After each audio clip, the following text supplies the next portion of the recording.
A little girl in the crowd made a strange hand gesture no one understood, except the royal guard.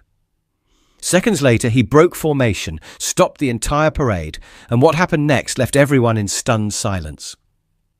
Now, before we continue, tell us where you're watching from in the comments. And make sure to subscribe, because tomorrow at this very same time, we're dropping another powerful Royal Guard story that you won't want to miss. The morning sun shone on Buckingham Palace as tourists gathered for the changing of the guard ceremony. Children perched on parents' shoulders while tour guides explained the tradition's significance.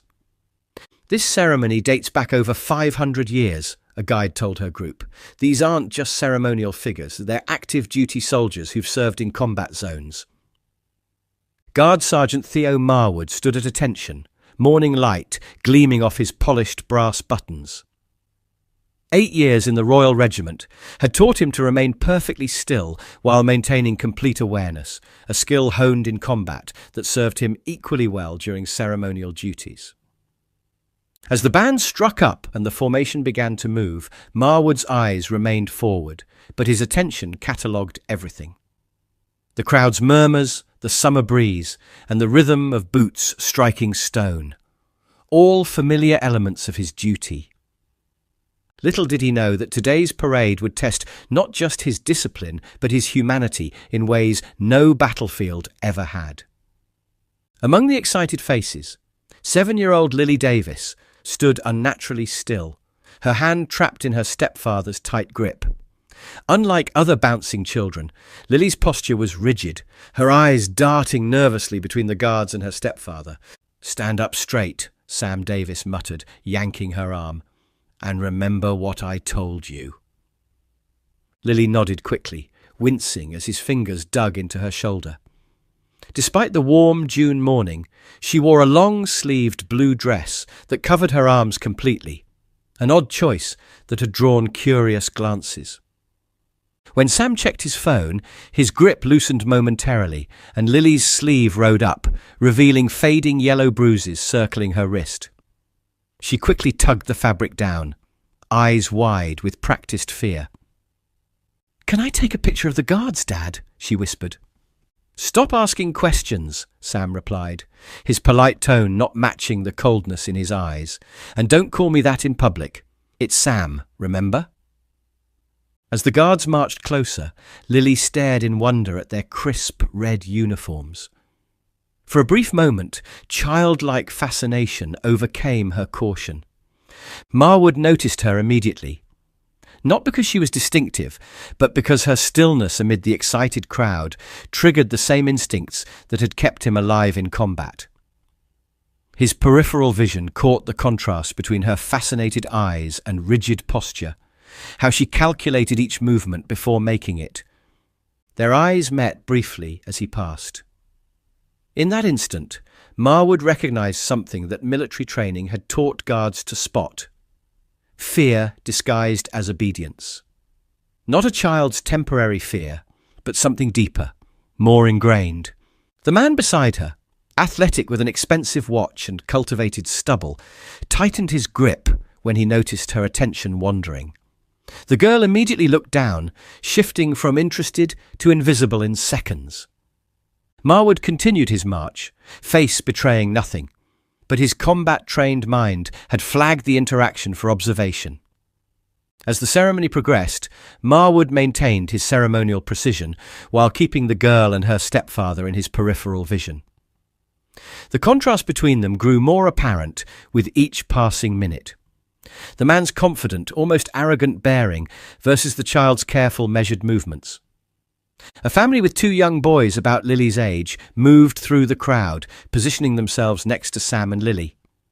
The mother smiled warmly at Lily, her eyes crinkling at the corners.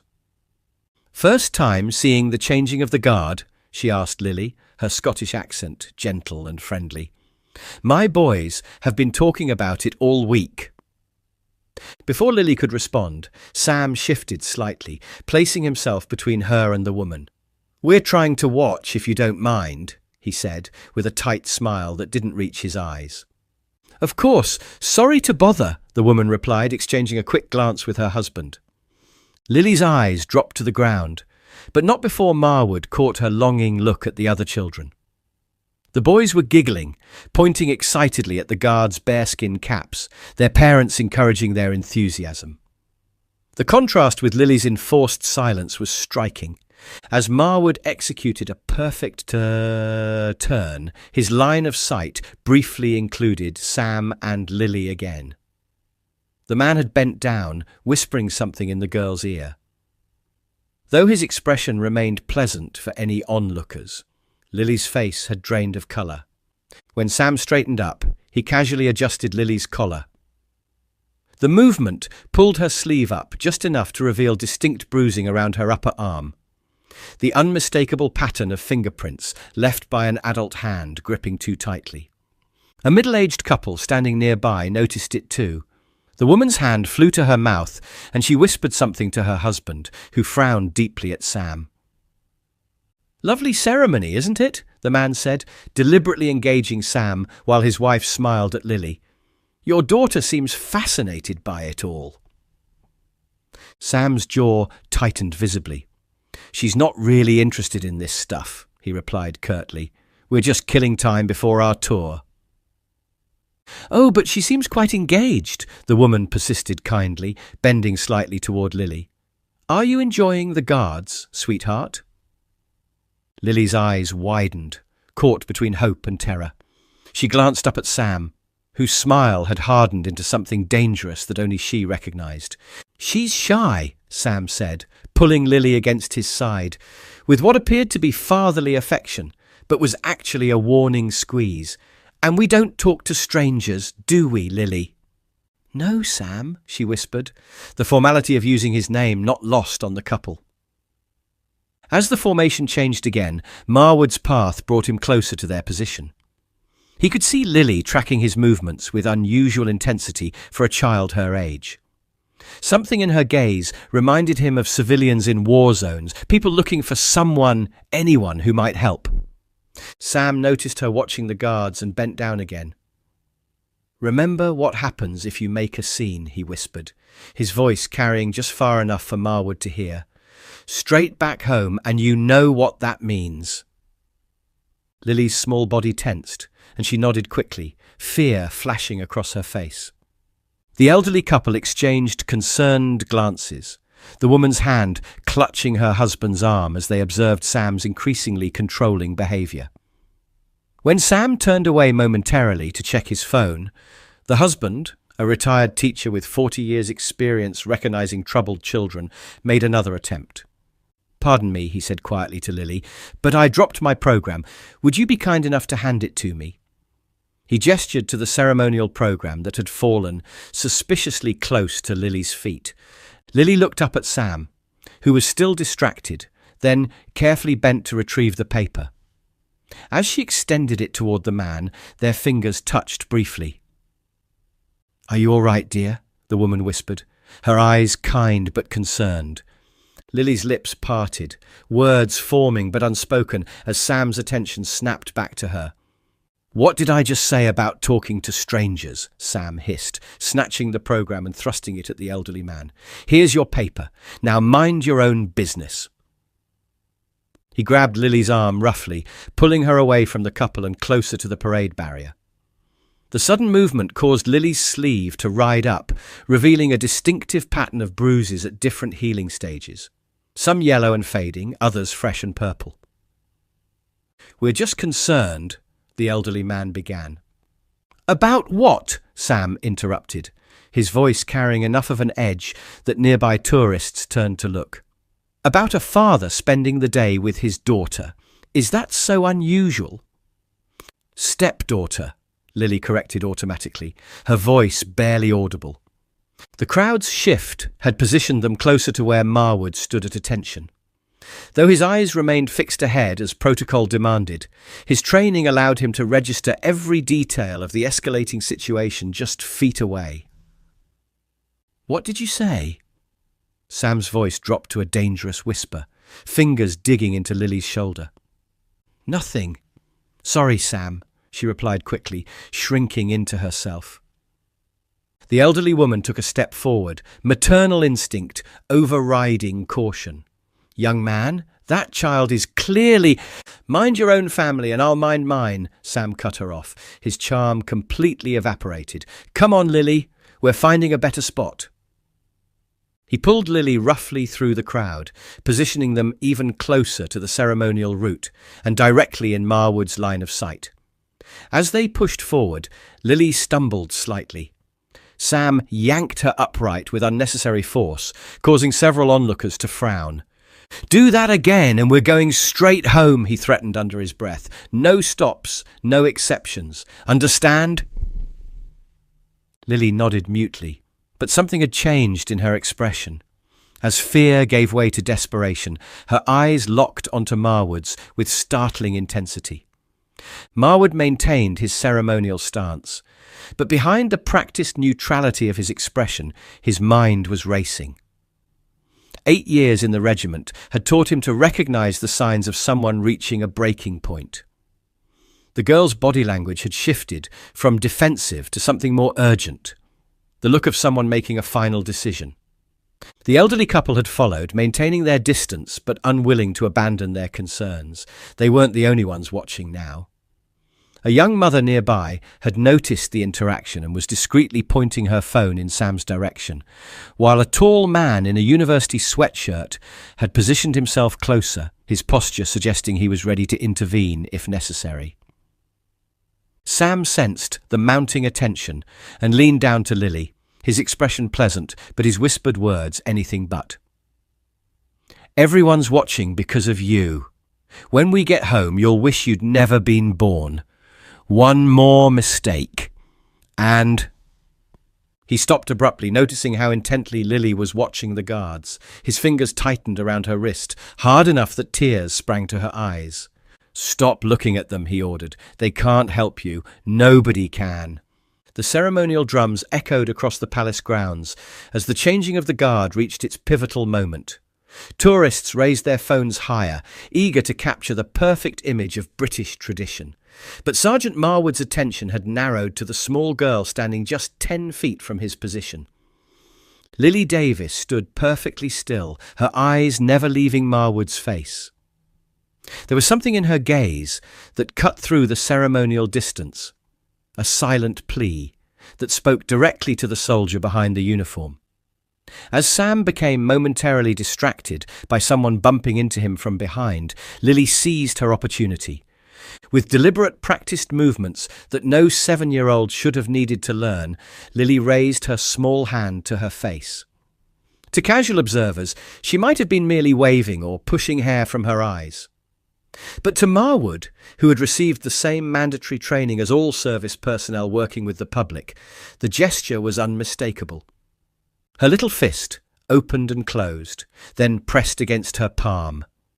The Universal Children's Distress Signal, taught in schools and child protection programs across the country. Help me. I'm in danger. Marwood's combat-trained mind registered the signal instantly, cataloguing it alongside the bruises, the controlled fear, the stepfather's threatening behaviour, all forming a clear picture of a child in immediate danger. Sam caught the movement just as Lily completed it. His face darkened as he realised what she'd done. "What was that?" he demanded, grabbing her wrist mid-motion. "What did you just do?" "Nothing," Lily whispered, true terror now replacing the practiced fear she'd shown earlier. "I was just— You signalled him, didn't you?" Sam's voice dropped to a dangerous whisper as his fingers dug into her arm. "You little liar. We're leaving. Now." He began pulling her backward through the crowd, his grip visibly painful. Lily's feet stumbled as she was dragged away, her eyes still locked on Marwood in a final, desperate plea. For 8 years, Sergeant Theo Marwood had stood guard in perfect, unwavering discipline. Through rain and snow, through tourist pranks and provocations, through physical discomfort and mental fatigue, he had maintained the ceremonial stillness that defined the Queen's Guard. Now, in the space between one heartbeat and the next, Marwood made the decision that would change both his life and Lily's forever. The crowd gasped audibly as Marwood broke formation. The sound of his boots striking the stone pathway echoed in the sudden silence as tourists lowered their cameras in confusion. His movements were precise, purposeful, not the actions of someone breaking protocol on a whim, but of a soldier responding to a threat with tactical precision. "What's happening?" someone in the crowd whispered loudly. "Is this part of the ceremony?" The other guards maintained their positions, years of training preventing any reaction to this unprecedented breach, though their eyes tracked Marwood's movement with professional assessment of the situation. Sam froze mid-step. Lily still clutched in his grip, as he realized the guard was moving directly toward them with unmistakable purpose. The crowd naturally parted, creating a clear path between Marwood and his objective. "Time to go," Sam muttered, yanking Lily's arm hard enough that she cried out, but it was too late. The ceremonial guard that tourists thought of as merely decorative was revealing his true nature.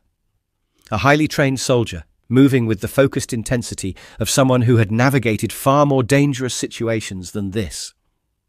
In that moment, as Marwood covered the distance between them with measured strides, Sam Davis realized his fundamental mistake.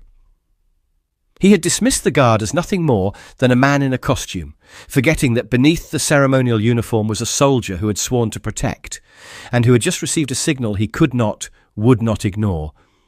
"Sir?"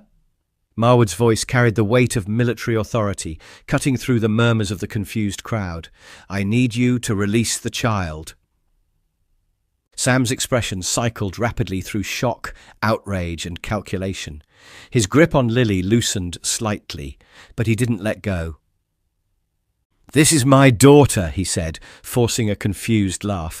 "We're just leaving to catch our tour bus." Marwood's posture remained parade ground perfect, but there was nothing ceremonial about his presence now. "Sir, I observed the distress signal. Protocol requires me to ensure the child's safety." His eyes flicked briefly to Lily. "Young lady, are you all right?" Before Lily could answer, Sam cut in. "This is ridiculous. She was just waving, playing around. Tell him, Lily." Lily's eyes dropped to the ground, years of conditioning fighting against the hope of rescue. When she looked up again, her gaze moved between Sam's warning glare and Marwood's steady presence. She began, her voice barely audible. "She's fine," Sam insisted, pulling Lily closer to his side in what appeared to be a protective gesture, but was clearly restraint. "This is completely inappropriate. You're supposed to be standing guard, not harassing tourists." Two palace security officers had noticed the disruption and were moving toward them, speaking quietly into their radios.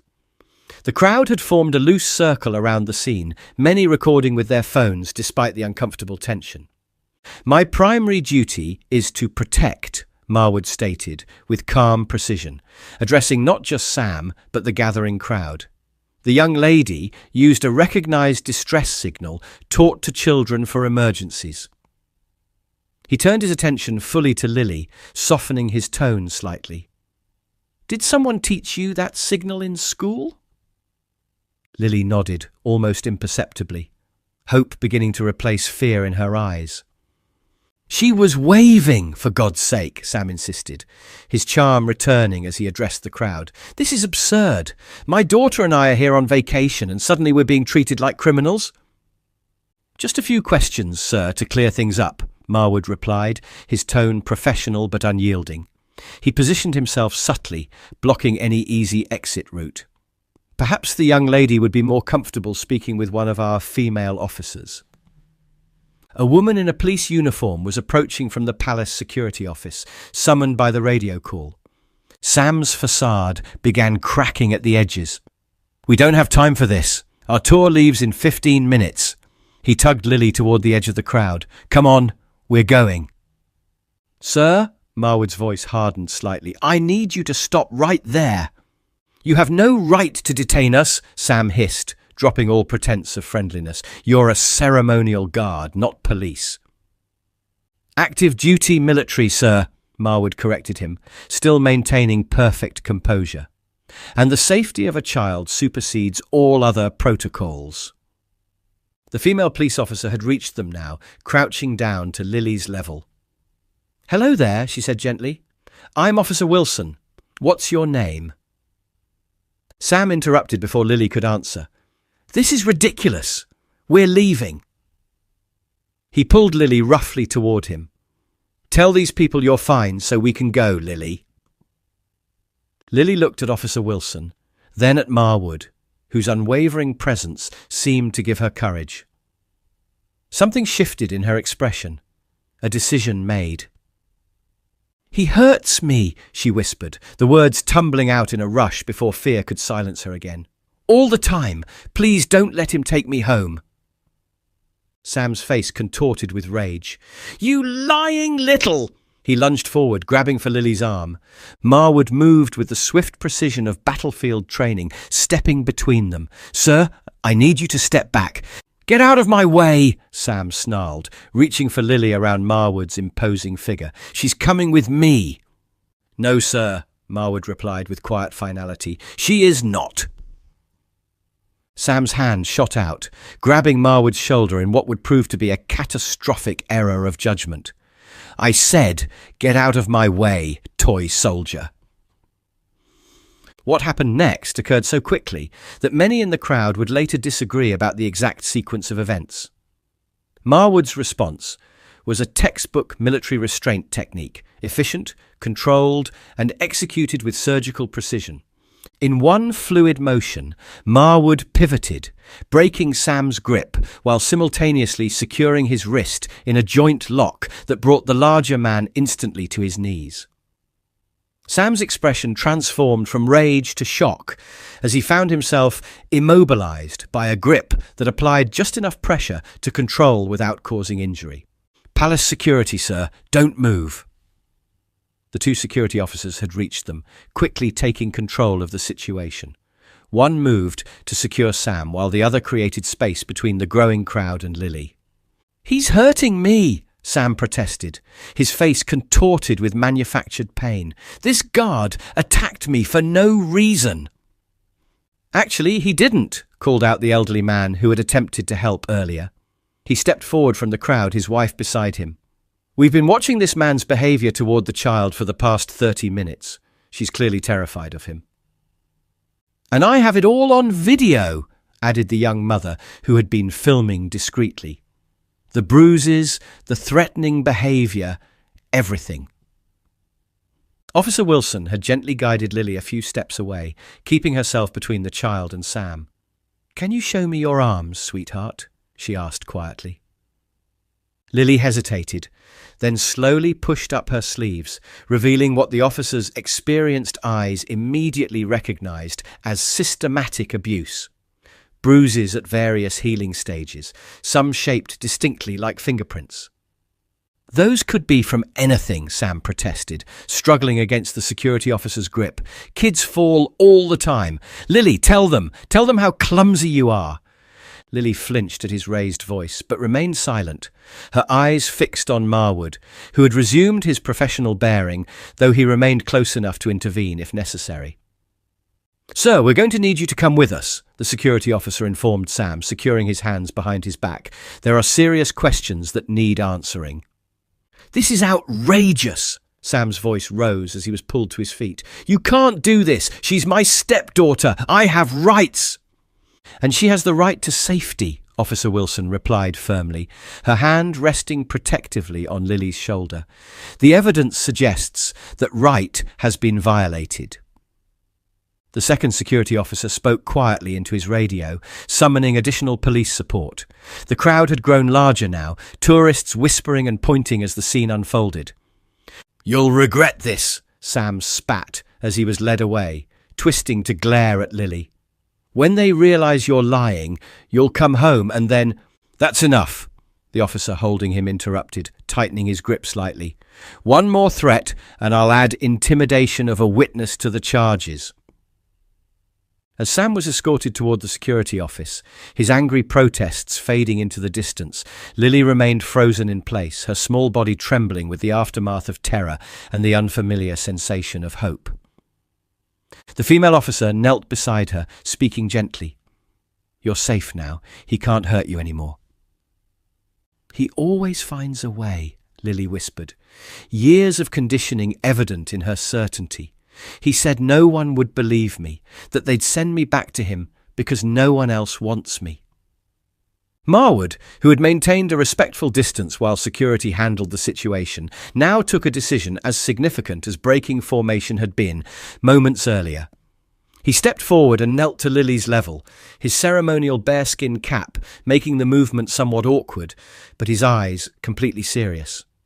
"I believed you," he said simply, "and I always will." The words, spoken with absolute conviction, seemed to penetrate the layers of fear that had built up around Lily's heart. For the first time since she'd arrived at the palace, her shoulders relaxed slightly, and her eyes held something besides terror, the first fragile spark of trust. Officer Wilson wrapped a blanket around Lily's shoulders after the palace medical team documented her injuries. The elderly couple and other witnesses had provided their contact information. Marwood, relieved from ceremonial duty, sat outside the palace medical office. He'd removed his bearskin cap, revealing close-cropped dark hair. "Sergeant Marwood," Officer Wilson approached. "Lily's asking for you." Inside, Lily sat with hot chocolate, her injuries treated. When Marwood entered, her face brightened. "You came back," she said, surprised. "I said I would," Marwood replied, taking the chair beside her. "How are you feeling?" "Better." She studied him curiously. "You look different without your big hat." A small smile crossed Marwood's face. "Most people say that." "Lily's been telling us about her situation," Officer Wilson said quietly. "Her mother passed away 14 months ago, and her stepfather gained custody as the only legal guardian." "He was nice at first," Lily said, gripping her mug. "But then he changed. He said it was my fault, that I was bad." "None of this was your fault," Marwood said firmly. "You were very brave today." "What happens now?" Lily asked, voice small. "Where will I go?" "Child Services will arrange emergency foster care while the case is processed," Officer Wilson explained. "Foster care?" Fear returned to Lily's face. "Sam said foster homes are horrible places where nobody loves you." "That's not true," Officer Wilson assured her. "Foster parents are carefully screened and—" "What if—" Marwood interrupted, pausing briefly. "What if there was another option?" Both looked at him questioningly. "I'm certified as an emergency foster parent through the regiment's family support program," Marwood explained. "It's part of our service to military families in crisis." He turned to Lily. "I can't promise it would be perfect. I've never been a father before, but I can promise you would be safe and never hurt again." "Are you suggesting temporary placement?" Officer Wilson asked. "Initially, yes," Marwood confirmed, eyes on Lily. "But I'd like to begin the adoption process as soon as possible, if Lily would be comfortable with that." The word adoption hung in the air. Lily's eyes widened, disbelief and hope warring on her face. "You want to adopt me," she whispered, "but you don't even know me." "I know you're brave enough to signal for help when needed," Marwood replied. "I know you've survived things no child should experience, and sometimes people recognize the family they're meant to have the moment they meet. I've served in many roles, Lily, but being your father might be the most important duty I'll ever accept, if you'll have me." Officer Wilson excused herself to handle paperwork, leaving them alone with this possibility. "You won't get tired of me or change your mind?" Lily asked, years of rejection evident. "In the regiment, we make promises we don't break," Marwood said. "I won't change my mind." For the first time, a real smile transformed Lily's face. Not the careful, practiced expression she'd worn earlier, but something genuine that reached her eyes. "I'd like that," she whispered.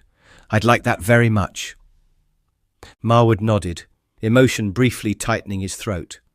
"Then I'll start the paperwork today." Officer Wilson returned with forms, and Marwood filled them out with military precision. His signature represented not just a legal commitment, but a promise to the small girl, watching with growing trust. 3 hours later, Sergeant Marwood walked through the palace gates with Lily by his side. His ceremonial uniform had been replaced by civilian clothes, but his military bearing remained unmistakable. "Ready to go home?" he asked, offering his hand. Lily slipped her small hand into his. "Home," she repeated, testing the word and finding it finally held no fear. "Yes, I'm ready." What would you have done if you witnessed signs of abuse, like those Sergeant Marwood noticed? How many of us would have the courage to break from our expected roles when a child's safety is at stake? The signals children use to ask for help are often subtle, a gesture, a look, or behaviour that doesn't fit the situation. Learning to recognise these signs could make you someone's hero. If you found this story moving, please like this video and subscribe to our channel for more powerful stories about those who serve beyond ceremonial duties. Don't forget to press the bell icon to never miss our uploads. Share this with someone who believes in protecting the vulnerable, no matter the cost. Check out our previous videos appearing on your screen now. We'll be back tomorrow with another story that reminds us what true service means.